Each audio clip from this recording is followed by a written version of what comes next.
আপনারা হয়তো ইতিমধ্যে অলরেডি জেনে গেছেন যে ভারতের জনগণনা 2027 সালের জন্য কিন্তু শুরু হয়ে গেছে পুরোপুরি প্রস্তুতি। এবং এইবারের জনগণনা কিন্তু আমাদের ডিটেলস ফিল করতে হবে। মানে আপনারা এতদিন দেখে এসেছিলেন যে আপনাদের হয়ে কেউ আপনাদের বাড়িতে আসতেন এবং তিনি সেই জনগণনার কাজটি সম্পন্ন করতেন। এবারের পদ্ধতিটা একটু পরিবর্তন করা হয়েছে। এবার বলা হচ্ছে আপনি নিজে আপনার পরিবারের হেড হিসাবে আপনার পরিবারের সব ডিটেলস ফিল আপ করবেন অনলাইনে, সেটা মোবাইল বা কম্পিউটারের মাধ্যমে। কিভাবে করতে হবে পুরো পদ্ধতি আমি বলবো, এবং এর জন্য কিন্তু 15 আগস্ট অর্থাৎ এই মাসের 15 তারিখ পর্যন্তই কেবলমাত্র আপনার কাছে সময় রয়েছে, তারপরে নয়। এবং এর যে সম্পূর্ণ নতুন পদ্ধতিটা আমি আপনাদের সঙ্গে শেয়ার করব, প্রত্যেকটা স্টেপ বাই স্টেপ দেখাবো যে কোথায় কি করতে হবে, কোথাও আটকে গেলে আপনাকে কিভাবে করতে হবে, আপনি বাংলায় করতে চাইলে কিভাবে করতে হবে, এবং কোন ওয়েবসাইট বা কোন সাইটে গিয়ে আপনাকে এই ডিটেলসগুলো ফিল আপ করতে হবে। নমস্কার, আমি পলাশ, আপনাদের সবাইকে স্বাগত জানাচ্ছি স্কিল দুনিয়ার এই নতুন ভিডিওতে। চলুন শুরু করা যাক পুরো ডিটেলসটা। যেরকমটাই বললাম, এটা সেন্সাস বা জনগণনার কাজ, ভারতের জনগণনার কাজ, এবং এইটা পশ্চিমবঙ্গের জন্য আমরা আজকের ভিডিওটা আলোচনা করছি। পশ্চিমবঙ্গের আপনি যে কোনো জায়গায় থাকুন, ইনফ্যাক্ট এটা শুধু পশ্চিমবঙ্গ নয়, সারা ভারতব্যাপী এটা হচ্ছে, সেটা যে কোনো রাজ্য হোক, যে কোনো আপনার ইউনিয়ন টেরিটরি হোক, সব জায়গার জন্য হচ্ছে। কিন্তু আমরা পশ্চিমবঙ্গের বাসিন্দা, আমরা পশ্চিমবঙ্গের জন্য দেখব। ওয়েবসাইট হচ্ছে ac.census.gov.in। আমি ওয়েবসাইটটা একবার আপনাদের সঙ্গে শেয়ার করে দিই। এটা হচ্ছে সেই ওয়েবসাইট। এটা আপনি লিখলেই যেটা বললাম ac.census.gov.in যখনই লিখবেন, আমি এটা লিঙ্কটাও দিয়ে দেবো, সঙ্গে সঙ্গে আপনি এটা খুলে যাবে এবং এরপর থেকে প্রত্যেকটা স্টেপ আমি আপনাদের সঙ্গে শেয়ার করে দিচ্ছি। আপনি 10 মিনিট আমার সঙ্গে থাকলেই আপনি বুঝতে পারবেন যে কিভাবে এটা করতে হবে, এবং এটা খুব ইজি, খুব ইজি। মানে এর মধ্যে কোনো হাতি করা ব্যাপার নেই। এতদিন আপনারা অনেক ফর্ম এরকম ফিল আপ করছেন বা করতে হয়েছে যেখানে খুব কমপ্লিকেশন ছিল। এবং এটা কেন করা হয়েছে, সবার প্রথমে তো এটা বুঝতে হবে যে যাতে নির্ভুল তথ্য সরকারের কাছে যায়। আপনি নিজে যখন নিজের তথ্যগুলো ফিল আপ করবেন, তখন সেখানে ভুল হওয়ার সম্ভাবনা বহু কমে যায়। যখন অন্য কেউ আপনার হয়ে করছে, তার থেকে আপনি যখন নিজে করছেন, তার ভুল হওয়ার সম্ভাবনা অনেক কমে যায়। যেরকমটা বললাম, 16ই আগস্টের পরে সরকারি কর্মচারী ভেরিফিকেশনের জন্য আপনার বাড়িতে আসবে, এবং তার সঙ্গে তার কাজ মাত্র 2 মিনিটের হবে। কেন? তার কারণ হচ্ছে তার আগেই আপনি 15 আগস্টের মধ্যে এই ফর্মটা ফিল আপ করে রেখেছেন অনলাইনে, এবং সেখানকার একটা রেজিস্ট্রেশন নাম্বার আমি বলে দেবো কিভাবে সেটা পাবেন, সবশেষে জেনারেট হবে, যেটা আপনি লিখে রাখলে আপনার পুরো পরিবারের। এখানে কিন্তু আপনাকে আলাদা আলাদা করে করতে হচ্ছে না, কিন্তু কিছু ক্ষেত্রে আলাদা করতে হবে। সেই ব্যাপারটা আমি বলছি, একই বাড়িতে থাকা সত্ত্বেও আপনাকে আলাদা করতে হতে পারে, সেই ব্যাপারটা আমি আসবো। তার আগে একটু বুঝে নিই এই 2027-এ নতুন কি। সবচেয়ে বড় ব্যাপার যেটা, সেলফ এমুনারেশন বা এসি পোর্টাল, মানে যেখানে আপনি নিজে গিয়ে আপনার পুরো পরিবারের হয়ে ফর্মটা ফিল আপ করবেন, যেখানে পুরো পরিবারের তথ্য থাকবে, আপনার বাড়ির তথ্য থাকবে, আপনার তথ্য, আপনার কাজের তথ্য ইত্যাদি প্রভৃতি সব থাকবে। কিন্তু খুব ইজি কেন, সেটাও আমি একটু পরে আসছি, কারণ বেশিরভাগ অপশানগুলো ওখানে ড্রপ ডাউন বা মাল্টিপল অপশানের মধ্যে থেকে একটা চুজ করার ব্যাপার থাকবে, সুতরাং সেটা অনেকটা ইজি হয়ে যাচ্ছে। দ্বিতীয় হচ্ছে জিও রেফারেন্স ডিজিটাল, মানে এখানে একটা খুব সুন্দর জিনিস করেছে, যেটা খুব অল্প সময়ের মধ্যে খুব সুন্দর একটা জিনিস হয়েছে। সেটা হচ্ছে ম্যাপের মধ্যে আপনি নিজের লোকেশনটা চুজ করতে পারবেন। সেই ব্যাপারটাও কিভাবে করতে হয় এটা অনেকের জানা নেই, সেটা আমি আলোচনা করে দেবো। তৃতীয় হচ্ছে এআই এর ব্যবহার করা হয়েছে, যাতে খুব তাড়াতাড়ি পুরো ব্যাপারটা আপনি করতে পারেন। এবং চতুর্থ হচ্ছে সম্পূর্ণ সুরক্ষিত। এটাও আপনাকে জানা দরকার। আপনার মনে হতে পারে আপনার তথ্যগুলো বাইরে কোথাও পাচার হতে পারে, সেরকম কোনো ব্যাপার নেই। যেহেতু সরকার এই দায়িত্বটা নিয়েছে, সুতরাং আপনি নিশ্চিত থাকতে পারেন এই ডেটাবেস প্রচণ্ড সুরক্ষিত, এবং আপনার তথ্য সরকারের কাছে সুরক্ষিত রয়েছে। এটা কোনোভাবে বাইরে কারোর কাছে পৌঁছাচ্ছে না। আমি যদি খুব ছোট্ট করে এই যে স্টেপগুলো ফলো করতে হবে সেটা বলে দিই, তাহলে আপনারা হয়তো একটা আইডিয়া পাবেন। এরপরে আমরা ডিটেলসে ঢুকবো। সবার প্রথমে আপনাকে যে ওয়েবসাইটটির কথা বলা হলো, আমি যেটা দেখালাম ac.census.gov.in, এই ওয়েবসাইটটা আপনাকে ওপেন করতে হবে। ওপেন করার পরে আপনার মোবাইল নাম্বার, পুরো ফ্যামিলির জন্য আপনি যদি ফ্যামিলির হেড হিসাবে লগ ইন করেন, তাহলে কিন্তু আপনি পুরো ফ্যামিলির হয়ে করছেন, একটাই নাম্বার দিয়ে করবেন, এবং মোবাইল নাম্বার দেবেন এবং ওটিপি আসবে, সেই মাধ্যমে ভেরিফিকেশন হবে। এটা হয়ে গেল দ্বিতীয় স্টেপ। তৃতীয় স্টেপে কি হবে, রাজ্য, জেলা, স্থানীয় বিবরণ, আপনি কোথায় থাকেন, কোন রাজ্যে ইত্যাদি, বা কোন লোকেশনে থাকেন, সেই ব্যাপারগুলো বলবেন। এবং এরপরে আপনি মানচিত্রের মধ্যে আপনার যে অ্যাড্রেসটা আছে সেটা আরও স্পেসিফিক্যালি চুজ করবেন এবং আপনার বাড়ির সম্বন্ধে, আপনার ফ্যামিলির সম্বন্ধে, আপনার বাড়িতে যা যাবতীয় জিনিসপত্র আছে সেই বিষয়ে একটা সাম্যক ধারণা এখানে চাওয়া হয়েছে, সেই ব্যাপারটা আপনারা দেবেন। এবং সবশেষে আপনি যখন পুরো জিনিসটাকে সাবমিট করছেন তখন আপনার এখানে একটা এসিআইডি বা সেলফ এমুনারেশন আইডি জেনারেট হচ্ছে, সেই আইডিটা আপনার কাছে সুরক্ষিত রাখতে হবে এবং যে ফর্মটা আপনি ফিল আপ করলেন সেটাও আপনি চাইলে সেভ করে রাখতে পারেন। পুরো বিষয়টা আমি একটু বিস্তারিতভাবে বলি যাতে আপনি স্টেপ বাই স্টেপ কোথাও আটকে গেলে কোনো রকম অসুবিধায় পড়তে না হয়, এটা দেখে নিতে পারেন। সবার প্রথমে যেটা আমি এক্ষুনি বললাম যে 1 আগস্ট থেকে শুরু হয়েছে, 15 আগস্ট পর্যন্ত এটা ডেট রয়েছে, আপনি এখানে ফিল আপ করতে হবে এবং 16 আগস্ট থেকে 14 সেপ্টেম্বর পর্যন্ত কিন্তু আপনাকে এইটা বাড়িতে এসে ওরা ভেরিফিকেশন করে দেবে। এবার আমি যেটা কিছুক্ষণ আগে বলছিলাম, একটা বাড়ির জন্য, একটা ফ্যামিলির জন্য একটাই ফর্ম ফিল আপ হবে, কিন্তু এটাও বলেছিলাম কিছু ক্ষেত্র এরকম থাকবে যেখানে আপনাকে দুবার ফর্ম ফিল আপ করতে হচ্ছে। বেসিক্যালি যদি আপনি পুরো ফ্যামিলি, আপনার মা বাবা, আপনার স্ত্রী, আপনার সন্তান সবাইকে নিয়ে এক হাঁড়িতে, যেটাকে বলা হয় হাঁড়ি এক, সেরকম যদি কেস হয়, একই রান্নাঘর, সেখানে একসাথেই রান্না হচ্ছে, পুরো সব কিছু একসাথেই হচ্ছে, তাহলে সেক্ষেত্রে আপনি একটা ইউনিট হিসাবে কাউন্ট হবেন, আপনাকে একবার ফর্ম ফিল আপ করলে হবে।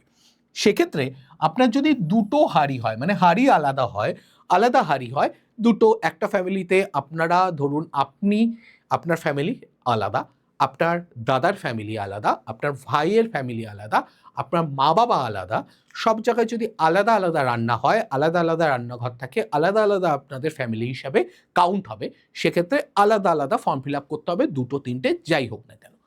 এটা হয়ে গেল বেসিক ব্যাপার। এবার আমি চলে আসি যে কিভাবে আপনি ফর্মটা ফিল আপ করবেন। সবার প্রথমে আমি যেই জায়গাটা থেকে শুরু করছি সেটা আপনার সঙ্গে পরিচিত, এই জায়গাটা থেকে। এখানে আপনাকে চুজ করতে হবে আপনার স্টেট এবং ওয়েস্ট বেঙ্গল ডাব্লু দিয়ে শুরু, ওর জন্য একদম লাস্টে থাকছে। এখানে আসলেই আপনাকে ওকে বলে একটা অপশান দেবে এবং তারপরে এইখানে আপনাকে ফর্মটা ফিল আপ করতে হবে। আমি এরপর থেকে এখানে স্ক্রিনে দেখাতে থাকছি, যেখানে আপনি এই যে চুজ করবেন আপনার স্টেট এবং ওকে করলে আপনি এর পরের স্টেপে যাবেন। যে পরের স্টেপে আপনাকে কি কি করতে হবে একটু দেখে নিন। আপনার এই পরের স্টেপে আপনাকে ওয়েবসাইটের মধ্যে প্রাথমিক তথ্যগুলো দিতে হবে, যার মধ্যে মোবাইল নাম্বার এবং ওটিপির ব্যাপার থাকবে। আপনি প্রথমে এইটা চুজ করে নিয়েছেন, অটোমেটিক চলে আসছে। পরিবারের প্রধানের নাম আপনি দেবেন এবং মোবাইল নাম্বার দেবেন, ওটিপি পাঠাবেন, সেই ওটিপি নিয়ে ভেরিফিকেশন হবে। পরিবারের প্রধানের নাম, মোবাইল নাম্বার, ওটিপি এটা হবে এবং এরপরে আপনাকে ভাষা নির্বাচনের সুযোগ দেওয়া হবে। যেমন আপনি প্রথমে এইরকম একটা জিনিস দেখতে পাচ্ছেন যেখানে state West Bengal already choose হয়ে আছে, কারণ আপনি আগের স্টেপে সেটা করেছেন। এরপরে আপনি ফ্যামিলির হেডের নাম দেবেন, ইওর ইমেল আইডি দেবেন এবং এখানে এটা অপশনাল, আপনি দিতেও পারেন ইমেল আইডি, আপনি চাইলে নাও দিতে পারেন। আমি বলবো দিন, যাতে যদি কোনো রকম ডকুমেন্টস পাঠানোর হয় তাহলে ইজিলি পাঠাতে পারেন। মোবাইল নাম্বার দেবেন এবং এখানে একটা ক্যাপচা থাকবে, সেই ক্যাপচাটা এখানে আপনি লিখবেন, এখানে যে ক্যাপচাটা শো করবে সেটা আপনি দেবেন এবং গেট ওটিপি। ওটিপি দেওয়ার পরে আপনি ওখানে পরের স্টেপে চলে আসবেন। আপনি যদি বাংলা ল্যাঙ্গুয়েজে পুরো স্বাচ্ছন্দ্য বোধ করেন তাহলে আপনি এখানে চুজ করে নিন বাংলা এবং তারপরে বাংলা চুজ করার পরেই মোবাইলে যে ওটিপিটা এসছে সেটা এখানে পুট করে দেবেন, ভেরিফাই ওটিপি। এতে কি হলো, আপনার ল্যাঙ্গুয়েজ আপনি আপনার সুবিধা মতো একটা ল্যাঙ্গুয়েজে চুজ করে নিতে পারছেন। পরবর্তী স্টেপ থেকে, যেহেতু আমি বাংলা চুজ করেছি, পরবর্তী স্টেপ থেকে পুরোটাই এবার বাংলায় শো করবে। এবার থেকে আপনি আপনার লোকেশনটা ম্যাপের মধ্যে সার্চ করতে হবে, যার মধ্যে প্রথমে জেলা, পিনকোড, আপনার গ্রাম, শহর, কাছাকাছি পরিচিত কোনো একটা নিয়ারেস্ট নোন প্লেস আপনাকে এখানে দিতে হবে। আপনি যদি চান ম্যাপটাকে জুম করে আপনি এক্স্যাক্টলি পিন পয়েন্টটাকে সেখানে প্লেস করতে পারেন। পিন পয়েন্ট মানে আপনি যদি গুগল ম্যাপ বা কোথাও ইউজ করে থাকেন তাহলে আপনি দেখেছেন যে পিন পয়েন্ট কাকে বলে। এইরকম একটা সাইন থাকবে, যেই সাইনটাকে আপনার নির্দিষ্ট বাড়ির লোকেশনে প্লেস করে দেবেন। কিভাবে হবে পুরো ব্যাপারটা আগে দেখছি। এখানে ওয়েস্ট বেঙ্গলটা অলরেডি চুজ করা রয়েছে। আপনি দেখছেন যে স্থানের বিবরণ, আপনি কোথায় থাকেন সেই বিবরণটা আগে ফিল আপ করছি আমরা। জেলা এখানে চুজ করবেন, যেমন আমি যদি নর্থ 24 পরগনা হই, আমি নর্থ 24 পরগনা এখানে চুজ করব। আমার পিনকোড যেটা, আমি সেই পিনকোডটা এখানে দেব এবং এরপরে আমি এখানে গ্রাম, শহর, এলাকা বা এখানে যা যা উল্লেখযোগ্য স্থান আছে সেটাকে আমি লিখব। লিখে এখানে যখনই আমি অনুসন্ধান করুন চিজ করব, তখন আমাকে এই ম্যাপের মধ্যে দেখাবে, এই রকম একটা ম্যাপ দেখাবে এবং পার্টিকুলার আশেপাশে এক্স্যাক্টলি বা আশেপাশে কোনো একটা লোকেশনে এই রকম একটা সার্কেল চলে আসবে, যেখানে এই জিনিসটা আপনি দেখতে পাচ্ছেন, এইরকম একটা জিনিস আসবে, এরকম একটা পয়েন্ট আসবে, যেই পয়েন্টটাকে আপনি একটু আধটু সরিয়ে আপনার এক্স্যাক্ট লোকেশনে প্লেস করুন এবং প্লেস করার পরে আপনি এখানে এখানে একটা অপশান দেবে যেখানে আপনি সাবমিট করতে পারবেন বা পরের স্টেপে যেতে পারবেন। প্রত্যেক স্টেপেই এখানে কিন্তু প্রায়শই জিজ্ঞাসিত প্রশ্নাবলী বলে একটা অপশান শো করতে থাকবে, যেটাকে ক্লিক করলে আপনি সঙ্গে সঙ্গে কি কি প্রশ্ন হতে পারে সেটা আপনাকে দেখাবে। এরপরে স্টেপগুলো খুব ইজি, এখানে ম্যাক্সিমাম আপনাকে ড্রপ ডাউন বা মাল্টিপল চয়েস অপশান দেবে, যেমন আপনার ফ্লোরটা বা মেঝেটা কীরকম, আপনি কি মাটি, কাঠ, বাঁশ, পোড়া ইট, পাথর, সিমেন্ট, মোজাইকের টাইলস কোনটা ব্যবহার করেন, আপনার দেওয়ালের উপাদান কি, দেওয়াল কি দিয়ে বানানো, আপনার ঘাস বা বাঁশ দিয়ে হতে পারে, পলিথিনের হতে পারে, কাঁচা ইট, মানে আপনার বাড়ির কোয়ালিটি দেখে বিচার হবে যে বেসিক্যালি আপনি কোন ক্যাটাগরিতে বিলং করেন। সেটা সেন্সাসে খুব ইম্পর্টেন্ট তথ্য, আপনারা জানেন সেন্সাসে কিন্তু অনেক জিনিস মেনশন থাকে। ছাদের উপাদান, তারপরে বর্তমান অবস্থা, আপনি বাড়িটি ভালো বসবাসযোগ্য নাকি ক্ষতিগ্রস্ত হয়েছে যাতে আপনি বাস করতে পারছেন না, এবং ফাইনালি সব দেওয়ার পরে সেভ অ্যান্ড নেক্সট অপশান দেবে একদম নিচে, সেটা আপনি ক্লিক করবেন। যেমন এখানে দেখতে পাচ্ছেন যে এরকম অপশান দিচ্ছে মাটি, কাঠবাস, পোড়া ইট, পাথর, সিমেন্ট, মোজাইক বা মেঝের টালি, এরকম অপশান দেবে। এরকম প্রচুর অপশান দেবে, যেই অপশানগুলোকে আপনাকে, যেগুলো বললাম এরকম অপশানগুলোকে আপনাকে এক একটা করে দেওয়াল, মেঝে, ছাদ, বর্তমান অবস্থা ইত্যাদি এগুলোকে আপনাকে এক এক করে চুজ করতে হবে। তারপরে আসছে কোনটা, সাধারণ তথ্য। এবার সাধারণ তথ্যে, পরিবারের সাধারণ তথ্যের মধ্যে আপনি এখানে সদস্য সংখ্যা চুজ করবেন, প্রধানের নাম বাংলায় লিখবেন, আপনি আগের বার হয়তো প্রধানের নাম দিয়েছেন কিন্তু সেটা ইংলিশে, যেহেতু আপনি বাংলা অপশনটা চুজ করেছেন তাই আবার সেটাকে বাংলা ভাষায় লিখুন। আপনার জেন্ডার কি, পরিবারের প্রধানের জেন্ডার, যেহেতু আপনি পরিবারের প্রধান হিসাবে ফর্মটা ফিল আপ করবেন, এবং জাতি বা কাস্ট, যদি আপনি এসসি এসটি হন অথবা জেনারেল ওবিসি হন বা ইডাব্লিউএস হন, সেটাকে আপনাকে চুজ করতে হবে। এবং মালিকানা, ঘর, সম্পত্তি পর্ব, বাড়ির মালিকানা, আপনি যে বাড়িতে থাকেন সেটা কি আপনার নিজের বাড়ি নাকি আপনি ভাড়া বাড়িতে থাকেন বা অন্য কোনো লিজ নেওয়া বাড়ি। আরেকটা হতে পারে বসবাসযোগ্য ঘর, এই পরিবারের ব্যবহারের জন্য মূলত কটা শোয়ার ঘর আছে, মানে আপনার যেটাকে আমরা বলি হচ্ছে যে আমাদের আমাদের কতগুলো টোটাল ঘর আছে যেখানে আমরা শুতে পারবো আর কি, সেরকম কতগুলো আছে। বিবাহিত দম্পতি, পরিবারে কতজন বিবাহিত দম্পতি আছে, ধরুন আপনি একজন বিবাহিত দম্পতি, আপনার দাদা একটা বিবাহিত দম্পতি, আপনার ভাই একটা বিবাহিত দম্পতি এবং আপনার মা বাবা বিবাহিত দম্পতি, তাহলে যদি 4টে ফ্যামিলি একসঙ্গেই থাকেন তাহলে 4 লিখবেন, বা 2 হতে পারে, 3 হতে পারে। যেমন এখানে দেখবেন পরিবারে বসবাসকারী মোট সদস্য সংখ্যা এখানে শো করবে 4, 5 এরকম অনেক অপশান দেবে। তারপরে পরিবারের প্রধানের নাম বাংলায় লিখবেন, পরিবারের প্রধানের নাম নির্বাচিত ভাষায় লিখবেন, একবার প্রধানের নাম নর্মাল ইংলিশে এবং আরেকবার নির্বাচিত ভাষা, মানে আপনি বাংলায় চুজ করেছেন বাংলায় লিখবেন, এবং পরিবারের প্রধানের লিঙ্গ কি, পুরুষ, মহিলা ইত্যাদি এখান থেকে চুজ করবেন। এখানে কিন্তু আপনার এখানে দেখবেন যে একটা এরকম কিবোর্ডে সাইন রয়েছে, তার মানে আপনি ওইটাকে চুজ করে বাংলাতে লিখতে পারেন। এরপরে আপনার পানীয় জল, আলো, এইটার উৎস কি, আপনি কোথা থেকে পানীয় জল পান, টিউবওয়েল, কুয়ো, কোথা থেকে, জলের দূরত্ব কত, কোথাও কত দূর থেকে আনতে হয়, আলোর উৎস কি, আপনি কি সূর্যের আলোয় বা আপনি কেরোসিনের আলোয় বা বৈদ্যুতিক সৌরবিদ্যুতের আলো বা আপনার ইলেকট্রিসিটি আছে কোনটা। এরপরে হচ্ছে সুযোগ সুবিধা, আপনি শৌচালয় এবং নিকাশি ব্যবস্থা কি আছে, কেবল এই পরিবারের জন্য নাকি যৌথ কয়েকটি পরিবার মিলে একসঙ্গে শৌচালয় রয়েছে, স্নানের ব্যবস্থা, নিজস্ব ঘেরা স্নানের ব্যবস্থা আছে না, পুকুরে যান বা টিউবওয়েলের আন্ডারে টিউবওয়েলে গিয়ে স্নান করেন, বর্জ্য পদার্থ, জল নিকাশি, এগুলো সব এখানে আপনার অপশান দেবে, যাতে আপনি কীরকম ফ্যামিলিতে বা আপনার কতটা কষ্টের মধ্যে বা আপনার অসুবিধার মধ্যে রয়েছে সেটা বোঝা যায়। রান্নাঘর বা এলপিজি কানেকশান আছে কি, নাকি এলপিজি গ্যাস আছে নাকি নেই, সেই ব্যাপারগুলো জানবেন। তারপর প্রধান জ্বালানি কি, মানে আপনি সর্বাধিক কোন, আপনার হয়তো এলপিজি আছে কিন্তু সেটা খুব কম ইউজ করেন, হতে পারে আপনি এলপিজির বছরে কেরোসিন বা সৌরশক্তি ইউজ করেন অথবা ইন্ডাকশান ইউজ করেন, ইলেকট্রিক কারেন্ট ইউজ করেন, এটাও হতে পারে। আপনি বলবেন মেইন কোনটায় সবচেয়ে বেশি রান্না হয়, সেটা আপনি এখান থেকে চুজ করবেন। এরপরে হচ্ছে আপনার পরিবারের খাদ্য এবং সম্পদ বা অ্যাসেট কি কি আছে, ইলেকট্রনিক্স বা ইন্টারনেটের কি কানেকশন আছে, আপনার যানবাহন কি আছে, সাইকেল আছে, মোটরসাইকেল আছে, স্কুটার আছে, 4 চাকা আছে, কোনটা, যোগাযোগ শুধুমাত্র ল্যান্ডলাইন আছে না সাধারণ মোবাইল বা স্মার্টফোনও আছে, প্রধান খাদ্যশস্য আপনি কি খান মেইনলি, মানে আপনি ভাত মানে চাল জাতীয় জিনিস খান, বেশিরভাগ ক্ষেত্রে ধান জাতীয় দ্রব্য হবে বা ভাত হবে, আপনার আটা জাতীয় হতে পারে, মানে গম জাতীয় হতে পারে, গম থেকে উৎপাদিত শস্য খাবারও হতে পারে, সেটা আপনি চুজ করবেন। এখানে সেই রকম অপশানগুলো থাকবে, দেখুন ম্যাক্সিমাম আপনার এখানে দেখুন অপশান রয়েছে যেগুলোকে জাস্ট চুজ করতে হবে, আপনাকে লিখতেও হচ্ছে না। এখানে আমি একটু বলে দিই যে আপনার যখনই অসুবিধা হবে এইরকম একটা সাইন পাবেন, আমি সাইনটাকে যদি একটু বড় করে দেখাই, আই মতো একটা সাইন দেখতে পাবেন, এই আই সাইনটাই ক্লিক করলে ওখানে বলে দেবে এক্স্যাক্টলি কি বলতে চাইছে, সব জায়গায় দেখবেন মোটামুটি থাকবে, তার মানে ওটা ক্লিক করলে বুঝতে পারবেন। দ্বিতীয়, প্রায়শই প্রশ্ন যেগুলো জিজ্ঞেস করতে পারে বা যা আপনার মাথায় থাকতে পারে সেগুলো এখানে দেওয়া রয়েছে, সেটাতেও ক্লিক করে আপনি দিতে পারেন, জেনে নিতে পারেন।